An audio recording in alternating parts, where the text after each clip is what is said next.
Oke. Daon nih. Wih, ini hari apa ya? Rabu, betul sama.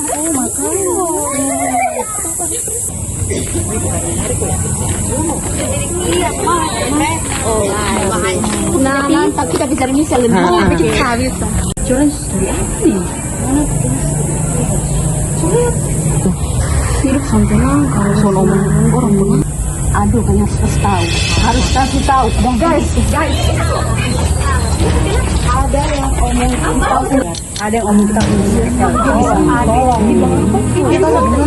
hidup setelah kalau senang orang pulang aja lebih baik dan di sini nanti lah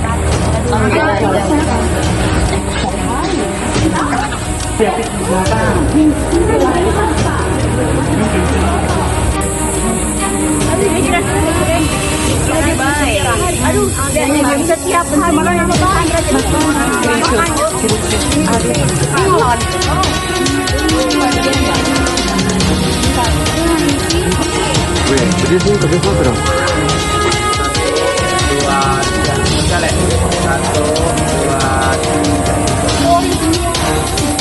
buat batunya.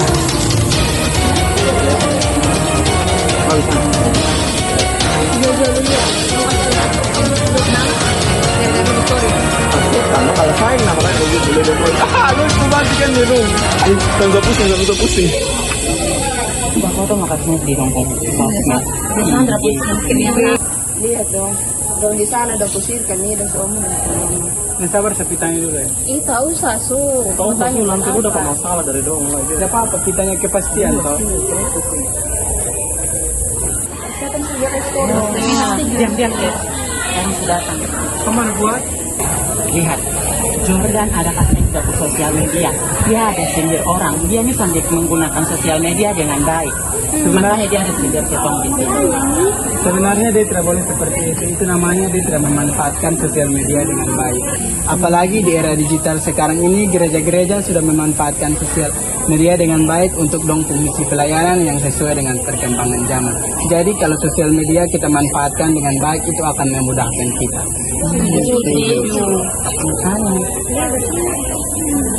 Hotel itu ke Sonde, tadi kan pada ngomong Jordan, nah tiba-tiba Misan datang, jadi ngomong panjang lebar soal teknologi.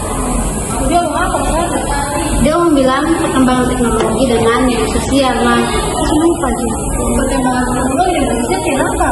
Ada apa? Tahu lupa jadi ngomong apa? Kita tanya Novis.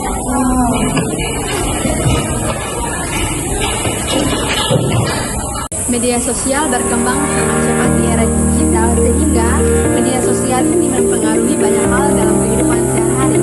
Misalnya, cara kita berkomunikasi dengan orang itu sangat mudah, cara kita mendapatkan informasi juga mudah sekali, dan kemudian cara bisnis kita berjalan dengan lancar. Media sosial ini menjadi alat yang sangat efektif untuk memasarkan produk atau layanan.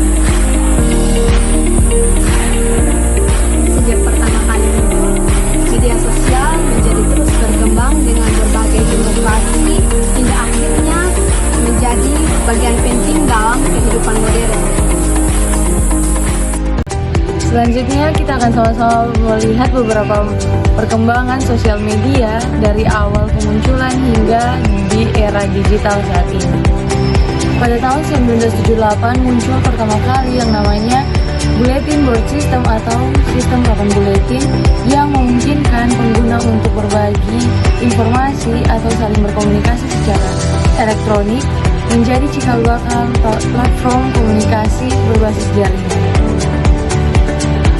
Pada tahun 1997 muncul situs Geekbrains yang adalah situs jejaring sosial pertama yang memperkenalkan konsep koneksi jaringan antar teman, teman dari teman, dan seterusnya, memberikan fondasi bagi pengembangan jejaring sosial modern.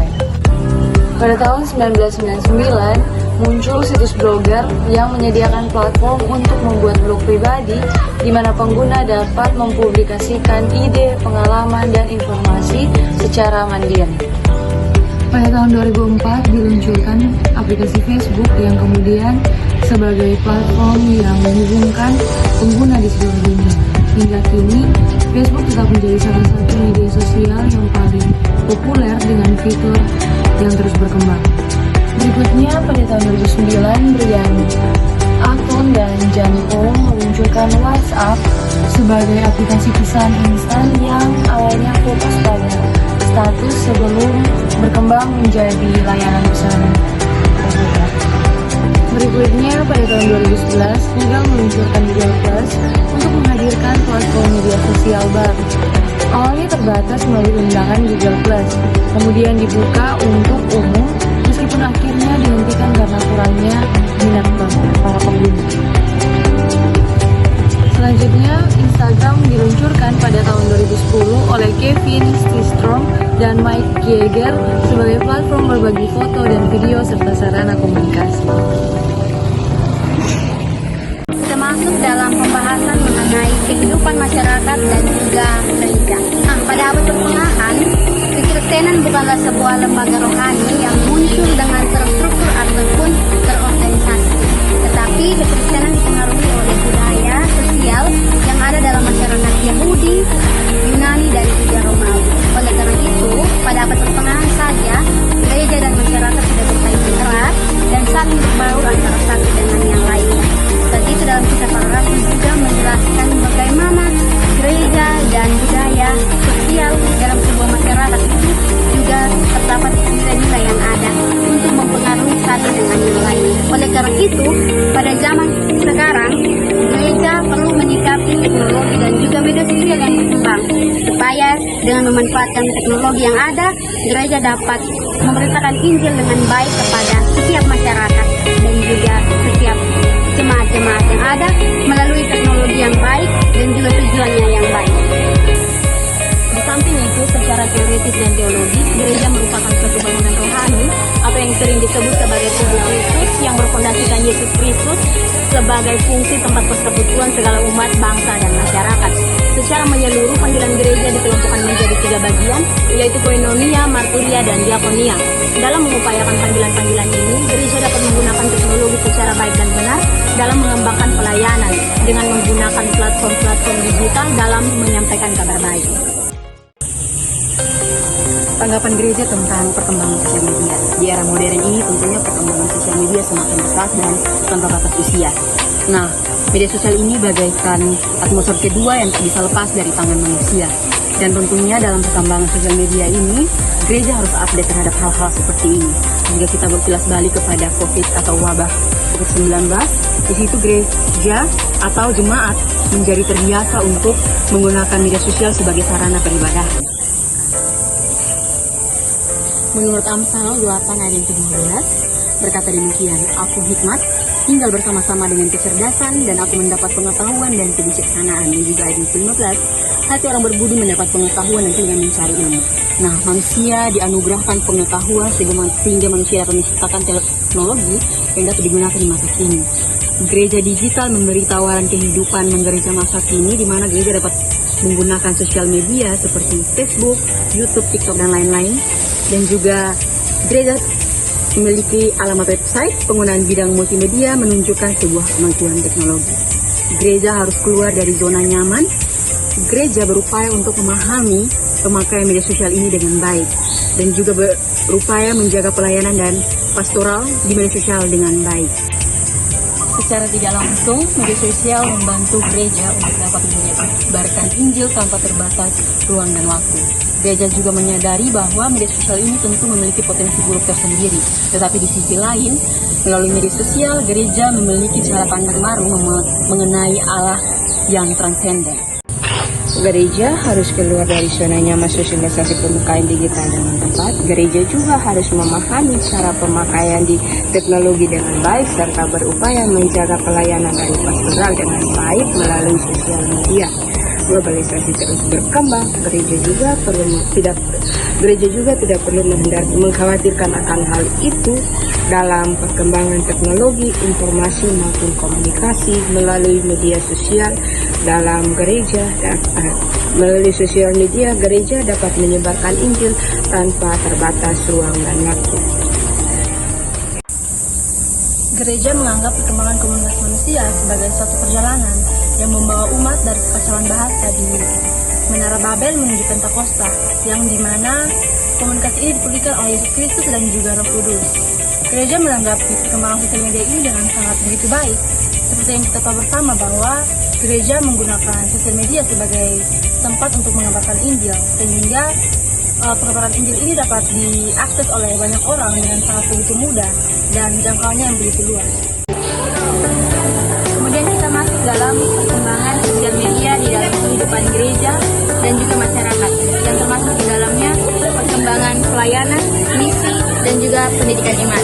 Kita tahu bersama bahwa sosial media ialah masa yang sangat penting bagi kehidupan manusia, yang mendominasi berbagai aspek kehidupan manusia, yang perkembangan teknologi dan juga sosial media sangat-sangat berkembang pesat pada tahun terakhir ini, yang membawa dampak yang signifikan bagi kehidupan manusia, termasuk sangat-sangat penting dalam perkembangan pekabaran Injil.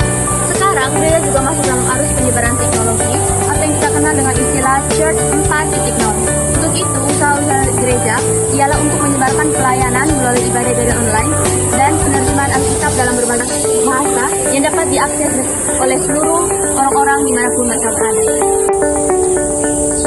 Pelayanan kontekstual mengakui pentingnya konteks sosial dan budaya dalam keterlibatan gereja dengan masyarakat. Dalam konteks masyarakat digital, pelayanan ini berusaha untuk menyesuaikan diri dengan cara-cara yang tepat untuk berkomunikasi dan berinteraksi dengan masyarakat melalui teknologi digital. Selanjutnya, pemanfaatan media sosial dalam kehidupan gereja dan juga masyarakat. Nah, ini adalah anugerah dari Allah dengan tujuan untuk menyampaikan atau memberitakan kabar baik atau penginjilan dengan tujuan untuk menumbuhkan iman jemaat. Namun dengan ketentuan bahwa harus menjadikan media sosial ini sebagai anugerah Allah untuk melayani. Sosial media dapat memberikan dua dampak bagi kehidupan gereja dan juga bermasyarakat. Yang pertama dampak positif dan yang kedua adalah dampak negatif. Yang akan kita bahas kali ini adalah mengenai dampak positif. Yang pertama, dengan sosial media, gereja dan juga masyarakat dapat mempergunakannya untuk membagikan video-video mengenai konten-konten kreatif dan juga memberitakan Injil secara luas dan cepat. Gereja dapat mempergunakan platform-platform seperti Instagram, Facebook, TikTok, dan juga YouTube untuk membagikan mengenai khotbah singkat, literatur rohani, dan juga renungan-renungan singkat yang dapat membangun spiritualitas dan juga iman jemaat. Dampak positif yang kedua dari sosial media adalah dengan sosial media, gereja dan juga masyarakat dengan cepat dapat mengakses informasi dan juga berita-berita yang terjadi di luar dari daerah di mana mereka diam. Contohnya, jika terjadi suatu bencana alam di luar dari daerah di mana gereja dan juga masyarakat tersebut diam, maka dengan cepat pula mereka dapat turut ikut serta dan mengambil bagian untuk membantu dan juga memberikan sumbangan sukarela bagi masyarakat dan juga jemaat yang terkena bencana di luar dari tempat gereja dan juga masyarakat tersebut ada. Dampak positif yang ketiga yaitu dapat dengan mudah berkomunikasi dengan keluarga atau kerabat yang berada di tempat yang jauh, dan gereja dapat membangun komunikasi rohani antar jemaat. Sosial media adalah salah satu alat komunikasi yang menyediakan fitur seperti mengirim pesan, panggilan suara, panggilan video, dan pesan suara.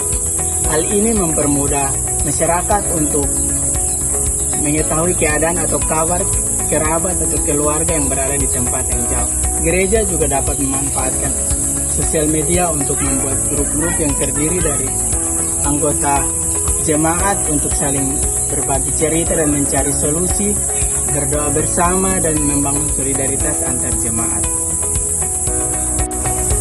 Dampak positif yang keempat yaitu sosial media dapat dijadikan sarana untuk meningkatkan spiritualitas dari jemaat. Sosial media juga dapat digunakan oleh gereja untuk membagikan ayat-ayat Alkitab, video-video khotbah singkat, dan juga video edukasi mengenai pertumbuhan spiritualitas jemaat. Hal ini membantu gereja untuk menjalankan misi pelayanan, yaitu untuk memberitakan Injil. Sosial media juga memiliki dampak negatif, yaitu yang pertama, dengan adanya sosial media menjadikan orang lebih fokus pada sosial media ketimbang melakukan interaksi secara langsung dengan jemaat. Dalam pemanfaatan sosial media di gereja, salah satunya adalah penyelenggaraan live streaming untuk ibadah minggu. Hal ini ini dikhususkan bagi jemaat yang berhalangan hadir seperti sakit dan memiliki kendala jarak yang jauh. Tetapi hal ini seringkali disalahgunakan oleh banyak jemaat yang sebenarnya tidak ada halangan apapun, tetapi mereka memilih untuk tidak hadir dan memilih mengikuti streaming di rumah. Penggunaan sosial media seperti ini juga meminimalisir kontak interaksi langsung dengan sesama. Banyak masyarakat yang memilih lebih peduli dengan sosial media daripada dengan kehidupan nyata. Dampak negatif yang kedua dari sosial media adalah di dalam sosial media biasanya beredar banyak sekali konten-konten maupun informasi-informasi palsu dan juga mengenai ajaran sesat. Tentu ini menjadi perhatian penting bagi gereja dan juga masyarakat agar dapat memilah konten-konten maupun video-video mana saja yang akan dikonsumsi sehingga nantinya tidak menimbulkan dampak negatif bagi masyarakat dan juga jemaat itu sendiri. Oke, baik, yang ketiga dampak negatif yang dapat kita lihat adalah penggunaan media sosial yang salah bisa merusak reputasi gereja. Seperti yang kita lihat bahwa media sosial bisa menjadi bumerang untuk kita sendiri, seperti menyebarkan berita dan informasi yang keliru dan salah mengenai gereja, sehingga gereja yang awalnya dipandang sebagai rumah ibadah dan tempat yang suci, kini dengan salah menggunakan media sosial, gereja dianggap sebagai tempat yang buruk. Yang keempat, media sosial mempengaruhi cara berdoa Kristen. Berdoa melalui media sosial membawa dimensi baru bagi umat Kristen. Dapat kita lihat bahwa umat Kristen sering menaikkan doa melalui komentar-komentar atau postingan-postingan secara langsung. Namun dapat kita akui juga bahwa dengan menggunakan doa secara media sosial bisa mengurangi keintiman rohani. Sebab yang kita tahu bahwa doa merupakan hubungan pribadi antara manusia dan Sang Pencipta untuk menyampaikan segala apa yang mereka alami. Nah, sehingga doa seharusnya bersifat pribadi sehingga tidak menurunkan keintiman rohani antara manusia dengan Tuhan.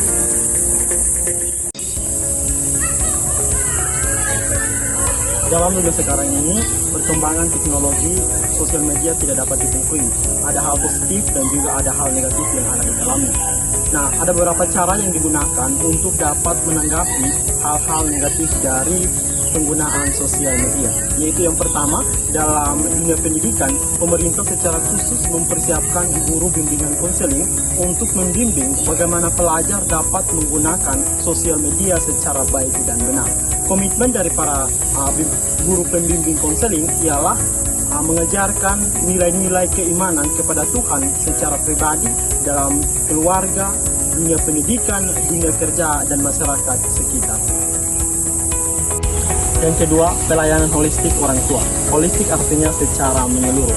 Orang tua Kristen harus secara menyeluruh atau secara utuh membimbing anak-anak untuk menggunakan sosial media secara positif. Jika anak-anak kedapatan melakukan hal-hal negatif dengan penggunaan sosial media, maka orang tua harus mendisiplinkan agar anak-anak menggunakan media sosial untuk belajar atau melakukan hal-hal positif. Yang ketiga, gereja sebagai suatu lembaga sosial. Gereja harus memberikan edukasi atau pembelajaran kepada jemaat bagaimana jemaat menggunakan media sosial untuk hal-hal yang baik.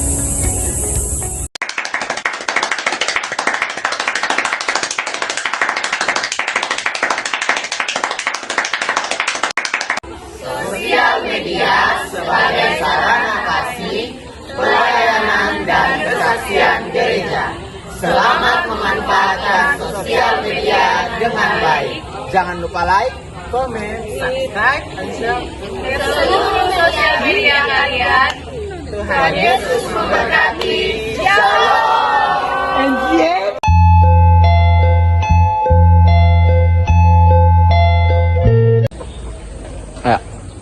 Guys, untuk yang tadi itu Ketua mau bilang minta maaf. Kalau itu story itu Untuk tugas punya gitu. Ya, gitu. tidak ada berniat untuk menyindir satu dan dua pihak. Tugas UAS. Maaf, semua Nanti baru kosong nonton tunggu ya ketemu keseruan di ketemu Video. tugas UAS. Dah.